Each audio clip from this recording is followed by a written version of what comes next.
আকাশবাণী আগরতলা স্থানীয় সংবাদ পড়ছে চন্দন লেখাপাল।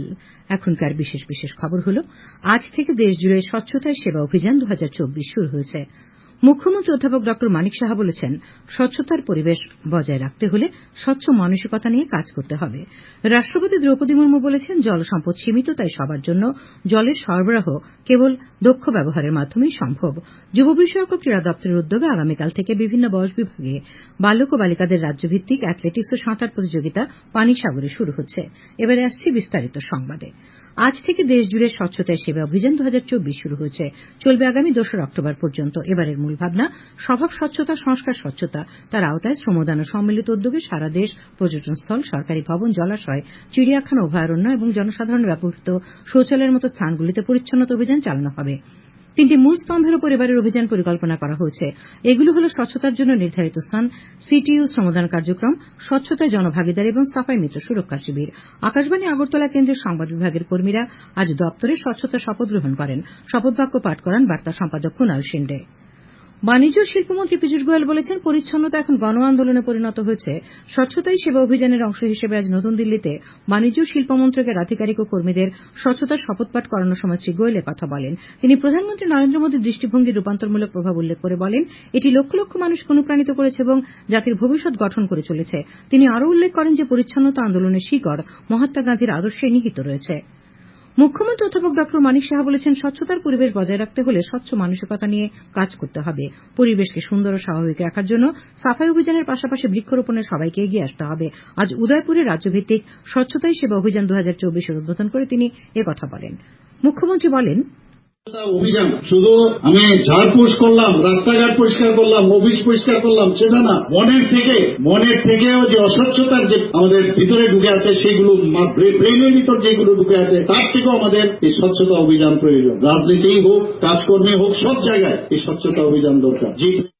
প্রধানমন্ত্রী নরেন্দ্র মোদীর জন্মদিন উপলক্ষে গোমতী জেলার উদয়পুর জগন্নাথ দিঘি প্রাঙ্গণে আয়োজিত অনুষ্ঠানে মুখ্যমন্ত্রী বলেন, সরকারের পাশাপাশি সাধারণ জনগণ সকলে নিজ নিজ এলাকা, বাড়িঘর, রাস্তাঘাট, স্কুল, কলেজ, বিভিন্ন ধর্মীয় স্থান, পর্যটন কেন্দ্র ইত্যাদি পরিষ্কার পরিচ্ছন্ন রাখতে পারলে বিভিন্ন ধরনের রোগ ব্যাধি থেকে সহজে মুক্তি পাওয়া যাবে।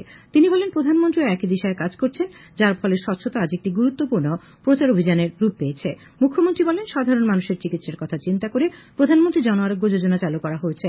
রাজ্যে যারা প্রধানমন্ত্রী জন আরোগ্য যোজনার অন্তর্ভুক্ত হতে পারেননি, তাদের জন্য মুখ্যমন্ত্রী জন আরোগ্য যোজনা চালু করা হয়েছে। দেশের বীর সৈনিকদের সম্মানার্থে হর ঘর তিরঙ্গা, মেরি মাটি মেরা দেশ, 75 সীমান্ত গ্রাম, ক্রান্তিবীরকের নাম ইত্যাদি অনুষ্ঠান করা হচ্ছে।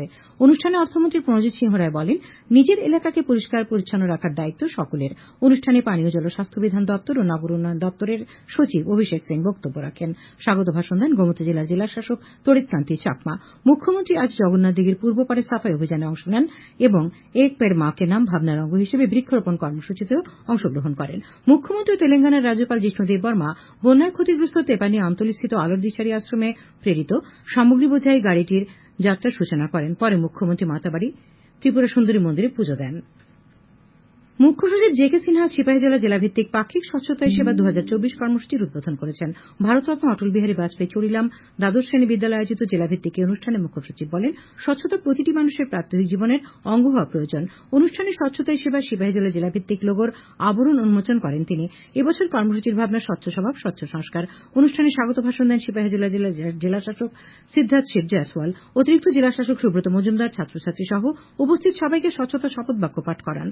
বিদ্যালয় প্রাঙ্গণে স্বাস্থ্য শিবিরে সাফাই কর্মীদের স্বাস্থ্য পরীক্ষা করা হয়। কয়েকজন সাফাই মিত্রকে সংবর্ধিত করা হয় এবং তাদের মধ্যে কাজের সহায়ক বিভিন্ন সরঞ্জামও বিতরণ করা হয়। তাছাড়াও আবহাওয়া প্রধানমন্ত্রী জন আরোগ্য যোজনার কার্ড দেওয়া হয়। স্বচ্ছতা বজায় রেখে কাজ করার জন্য ফুড ভেন্ডার, রেস্টুরেন্ট ও খাবারের দোকানের মালিকদের মধ্যে থেকে 4 জনকে পুরস্কৃত করা হয়। বিদ্যালয় প্রাঙ্গণে বিভিন্ন গাছের চারা রোপণ করেন অতিথিরা। অনুষ্ঠানে অতিরিক্ত জেলাশাসক ডি গোয়েল এবং রিঙ্কু লেথা সহ অন্যান্যরা উপস্থিত ছিলেন। তৃতীয়বারের মতো প্রধানমন্ত্রী হিসেবে দায়িত্ব গ্রহণের পর 100 দিনে নরেন্দ্র মোদী মানুষের উন্নয়নে 15 লক্ষ কোটি টাকার বিভিন্ন প্রকল্প গ্রহণ করেছেন। আজ প্রদেশ বিজেপি কার্যালয়ে এক সাংবাদিক সম্মেলনে প্রদেশ বিজেপি সভাপতি তথা সাংসদ রাজীব ভট্টাচার্য কথা জানান। তিনি বলেন, নরেন্দ্র মোদী সবসময় গরিব কল্যাণ, নিরাপত্তা, নারী সুরক্ষা, যোগাযোগ ব্যবস্থা, স্বাস্থ্যক্ষেত্রকে প্রাধান্য দিয়ে কাজ করে চলেছেন। কৃষকদের স্বার্থে কিষাণ সম্মান নিধি থেকে শুরু করে নতুন সড়ক অনুমোদন, নারীদের উন্নয়নে লাখপতি দিদি থেকে সেলফ হেল্প গ্রুপ গঠন এবং মহিলাদের নিরাপত্তায় নরেন্দ্র মোদী সরকার প্রাধান্য দিচ্ছে। খবর প্রচারিত হচ্ছে আকাশবাণীর আগরতলা কেন্দ্র থেকে।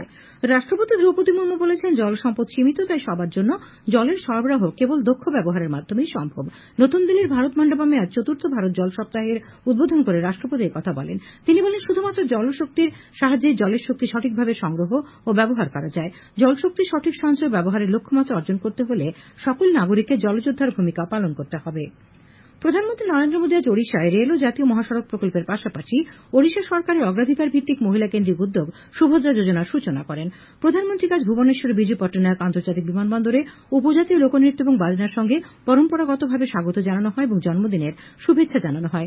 প্রধানমন্ত্রী সামাজিক মাধ্যমে বলেছেন, সুভদ্রা যোজনা মহিলাদের ক্ষমতায়নকে বাড়িয়ে তুলবে এবং আমাদের নারী শক্তির আর্থিক স্বাধীনতা নিশ্চিত করবে। এই যোজনা 21 থেকে 60 বছর বয়সী সকল যোগ্য মহিলারা 5 বছরের মধ্যে 50,000 টাকা করে পাবেন। তার আগে শ্রী মোদী ভুবনেশ্বরের গাদাকানা একটি বস্তি এলাকা পরিদর্শন করেন এবং শহুরে প্রধানমন্ত্রী আবাস যোজনার 20 জন সুবিধাভোগীর সঙ্গে মত বিনিময় করেন। তিনি সুবিধাভোগীদের হাতে যোজনার আওতায় তৈরি তাদের বাড়ির চাবি তুলে দেন। প্রধানমন্ত্রী জাতির উদ্দেশ্যে 2800 কোটি টাকার রেল প্রকল্প উৎসর্গ করেন এবং 1000 কোটি টাকারও বেশি মূল্যের জাতীয় মহাসড়ক প্রকল্পের ভিত্তিপ্রস্তর স্থাপন করেন। তিনি প্রায় 14টি রাজ্যে প্রধানমন্ত্রী গ্রামীণ আবাস যোজনার অধীনে প্রায় 10 লক্ষ সুবিধাভোগীকে 3180 কোটি টাকার সহায়তার প্রথম কিস্তিও প্রদান করেন। অনুষ্ঠানে প্রধানমন্ত্রী আবাস প্লাস 2024 অ্যাপ্লিকেশনের উদ্বোধন করেন। প্রসার ভারতীর চেয়ারম্যান নবনীত কুমার সেহগাল বলেছেন যে সমস্ত ভাষাকে সম্মান করার পাশাপাশি হিন্দি ভাষার প্রচার করা উচিত। আজ নতুন দিল্লিতে প্রসার ভারতী সচিবালয়ে হিন্দি দিবস উদযাপনের একটি অনুষ্ঠানে ভাষণ দিতে গিয়ে তিনি বলেন, হিন্দি ভাষা সহজে বলা ও বোঝা যায়। তিনি বলেন, সবার উচিত গর্ব করে হিন্দি বলা। তিনি বলেন, প্রধানমন্ত্রী নরেন্দ্র মোদী সারা বিশ্বের বড় বড় মঞ্চে হিন্দিতেই বক্তব্য রাখেন। এই অনুষ্ঠানে প্রসার ভারতীর সিইও গৌরব দ্বিবেদী প্রতিদিনের দপ্তরের কাজে সরকারি ভাষা হিন্দি ব্যবহার করার উপর গুরুত্ব আরোপ করেন। তিনি বলেন, ভারতীয় ভাষার মধ্যে হিন্দির অনন্য অবস্থান রয়েছে। শ্রী দ্বিবেদী কর্মকর্তাদের ই অফিস প্ল্যাটফর্মে কাজ করার সময় হিন্দি ব্যবহার করার আবেদন জানান। আকাশবাণীর মহানির্দেশক প্রজ্ঞা পালিওয়াল গৌর, দূরদর্শনের মহানির্দেশক কাঞ্চন প্রসাদ এবং অন্যান্য ঊর্ধ্বতন কর্মকর্তারা অনুষ্ঠানে উপস্থিত ছিলেন। প্রধানমন্ত্রী নরেন্দ্র মোদীর জন্মদিন উপলক্ষে সেবা পাক্ষিক কার্যক্রমের অঙ্গ হিসেবে আজ বিজেপি বনমালীপুর মণ্ডল যুব মোর্চার উদ্যোগে নজরুল কলাক্ষেত্রে রক্তদান শিবিরের আয়োজন করা হয়। মুখ্যমন্ত্রী অধ্যাপক ড মানিক সাহা, সাংসদ রাজীব ভট্টাচার্য, যুব মোর্চার সভাপতি সুশান্ত দেব সহ অন্যান্যরা উপস্থিত ছিলেন। মুখ্যমন্ত্রী বলেন, রক্তের কোনো ধর্ম হয় না, রক্তদান সবচেয়ে বড় দান। তিনি রাজ্যের ব্লাড ব্যাঙ্কগুলিতে রক্তের ইউনিটের পর্যাপ্ত সরবরাহ বজায় রাখার উপর জোর দেন। মুখ্যমন্ত্রী বলেন, নরেন্দ্র মোদীর নেতৃত্বে দল ও সরকার সর্বদা মানুষের স্বার্থে কাজ করে যাবে। পাশাপাশি প্রধানমন্ত্রীর জন্মদিন উপলক্ষে গৃহীত কর্মসূচিগুলি গুরুত্বের সঙ্গে পালন করা হবে বলে তিনি জানান। আজ এই অনুষ্ঠানে দুস্থদের মধ্যে বস্ত্রও দান করা হয়। শিবিরে 100 জনের মতো স্বেচ্ছায় রক্তদান করেন। দেশের বিভিন্ন স্থানের সঙ্গে রাজ্য আজ দেবশিল্পী বিশ্বকর্মা পূজার আয়োজন করা হয়েছে। এই উপলক্ষে আগরতলার বিভিন্ন সরকারি দপ্তর, কারিগরি শিক্ষা প্রতিষ্ঠান, শিল্প প্রতিষ্ঠান, কারিগরি দোকান, কারখানায় পূজিত হয়েছেন বিশ্বকর্মা। আর.কে. নগরস্থিত টিএসআর 2 নম্বর ব্যাটালিয়নের জওয়ানরা বিশ্বকর্মা পুজোর আয়োজন করেন। আকাশবাণী আগরতলার কর্মীবৃন্দ রানীরবাজার বৃদ্ধিনগরস্থিত ট্রান্সমিশন কেন্দ্রে বিশ্বকর্মা পুজোর আয়োজন করেছেন। প্রধানমন্ত্রী নরেন্দ্র মোদী বিশ্বকর্মা জয়ন্তী উপলক্ষে দেশবাসীকে শুভেচ্ছা জানিয়েছেন। তিনি নির্মাণ ও সৃষ্টির সঙ্গে জড়িত দক্ষ ও পরিশ্রমী কারিগর ও নির্মাতাদের অভিনন্দন জানান। প্রধানমন্ত্রী আত্মবিশ্বাস ব্যক্ত করেন যে একটি উন্নত ও স্বনির্ভর ভারতের সংকল্প সাধনে তাদের অবদান অতুলনীয় হবে। এনসিসির অতিরিক্ত director general major general Gagandeep আজ সকালে রাজভবনে রাজ্যপাল ইন্দ্রসেন রেড্ডি নাল্লুর সঙ্গে সৌজন্য সাক্ষাৎকারে মিলিত হন। সাক্ষাৎকালে মেজর জেনারেল গগনদীপ ত্রিপুরা সহ উত্তর পূর্বাঞ্চল এনসিসির কাজকর্ম সম্পর্কে রাজ্যপালকে অবহিত করেন। মেজর জেনারেল গতকাল মুখ্যমন্ত্রী অধ্যাপক ড মানিক সাহার সঙ্গে সৌজন্য সাক্ষাৎকারে মিলিত হন। উত্তর পূর্বাঞ্চলে এনসিসির উল্লেখযোগ্য কর্মকাণ্ডের জন্য মুখ্যমন্ত্রী এনসিসির ডিরেক্টর জেনারেল মেজর জেনারেল গগনদীপকে সম্বর্ধনা জ্ঞাপন করেন। পশ্চিম জেলাভিত্তিক আবাস প্লাস 2024 অ্যাপ্লিকেশনের উদ্বোধন উপলক্ষে আজ বামুটিয়া ব্লক প্রাঙ্গণে এক পেড় মা কে নাম এবং গৃহপ্রবেশ কর্মসূচির আয়োজন করা হয়। উপস্থিত ছিলেন পশ্চিম জেলার জিলা পরিষদের সভাধিপতি বলাই গোস্বামী, গ্রামোন্নয়ন দপ্তরের সচিব ড সন্দীপ আর রাঠোর, জেলাশাসক ড বিশাল কুমার, বামুটিয়া ব্লকের বিডিও অমিতাভ ভট্টাচার্য প্রমুখ। যুব বিষয়ক ও ক্রীড়া দপ্তরের উদ্যোগে আগামীকাল থেকে 20 সেপ্টেম্বর পর্যন্ত অনূর্ধ্ব 14, 17 ও 19 বছর বয়সের বালক ও বালিকা বিভাগের রাজ্যভিত্তিক অ্যাথলেটিক্স প্রতিযোগিতা এবং 24 থেকে 26 সেপ্টেম্বর অনূর্ধ্ব 14, 17 ও 19 বছর বয়সের বালক ও বালিকা বিভাগের রাজ্যভিত্তিক সাঁতার প্রতিযোগিতা পানিসাগর অনুষ্ঠিত হবে। আগামীকাল বিকেল 4টে অ্যাথলেটিক্স বিভাগে 3 দিনব্যাপী রাজ্যভিত্তিক বিদ্যালয় ক্রীড়া প্রতিযোগিতার উদ্বোধন পানিসাগর শারীর শিক্ষণ মহাবিদ্যালয় ইনডোর হলে অনুষ্ঠিত হবে। তাছাড়া আগামী 24 সেপ্টেম্বর বিকেল 4টে সাঁতার প্রতিযোগিতার উদ্বোধন করা হবে। আবহাওয়া আগামী 24 ঘণ্টায় দক্ষিণ জেলার দু এক জায়গায় ভারী বর্ষণের সতর্কবার্তা জারি করেছে আবহাওয়া দপ্তর। তাছাড়া অন্যান্য সব জেলায় বজ্রবিদ্যুৎ সহ বৃষ্টিপাতের সম্ভাবনা রয়েছে। আগামীকাল দিনের সর্বোচ্চ তাপমাত্রা 35°C এবং সর্বনিম্ন 27°C কাছাকাছি থাকবে। আজ দিনের সর্বোচ্চ তাপমাত্রা ছিল 34.9°C এবং সর্বনিম্ন 26.6°C। শেষ করার আগে খবরের বিশেষ অংশগুলি আরেকবার। আজ থেকে দেশজুড়ে স্বচ্ছতাই সেবা অভিযান 2024 শুরু হয়েছে। অধ্যাপক ড মানিক সাহা বলেছেন, স্বচ্ছতার পরিবেশ বজায় রাখতে হলে স্বচ্ছ মানসিকতা নিয়ে কাজ করতে হবে। রাষ্ট্রপতি দ্রৌপদী মুর্মু বলেছেন, জল সম্পদ সীমিত, তাই সবার জন্য জলের সরবরাহ কেবল দক্ষ ব্যবহারের মাধ্যমেই সম্ভব।